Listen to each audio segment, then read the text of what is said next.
আজকে ঘরে সাবু দিয়ে পাঁপড় বানালাম। একবারে আমার ছেলে অনেক পছন্দ করে, ঘরে এভাবে বানিয়ে নিতে পারেন, অসম্ভব মজার হয়। তো চলুন কিভাবে বানালাম দেখা যাক। আমি মনিকাস রেসিপি অ্যান্ড ব্লগ থেকে। তো আমি সাবুগুলো, এটা স্কনের সাবু, মোটা সাবুটা মাঝারি সাইজের, প্রায় 2-3 ঘন্টা ভিজিয়ে রেখেছি। সেটাকে এখন সিদ্ধ করে নিচ্ছি, দেখতেই পাচ্ছেন। সিদ্ধ করে আমি আপনারা চাইলে এটা সিদ্ধ করে ব্যালেন্ড করেও নিতে পারেন। আমি ব্যালেন্ড করে নেইনি, আমি গোটা গোটাও রেখে দিচ্ছি, কারণ এটা ভালো লাগে। তো সিদ্ধ করে আমি সাবুটার জল একবারে অল্প দিয়েছি, সিদ্ধ করে হালকা একটু সন্দুক লবণ দিয়েছি।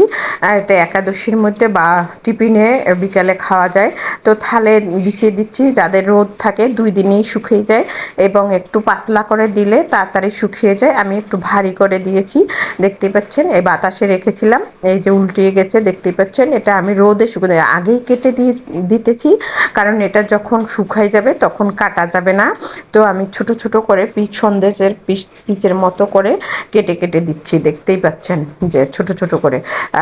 তো আমি এটাকে চুলায় জল সিদ্ধ করে সেই জলের উপরে দিয়ে দিয়ে শুকিয়ে নিয়েছি, যে দেখতে পাচ্ছেন একবারে শুকিয়ে গেছে। তো আমার একটু সময় লাগছে, রোদে দিলে হয়তো 2 দিনে হয়ে যায়।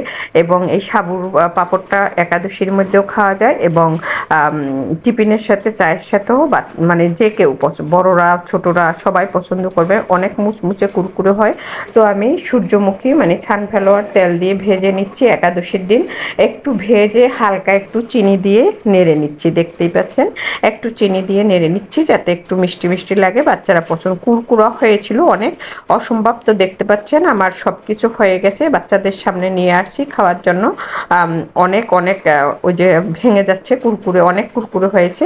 তো ভিডিওটা ভালো লাগলে সবাই লাইক শেয়ার কমেন্ট করবেন, যারা পেজ থেকে দেখবেন ফলো দিয়ে রাখবেন। ইউটিউব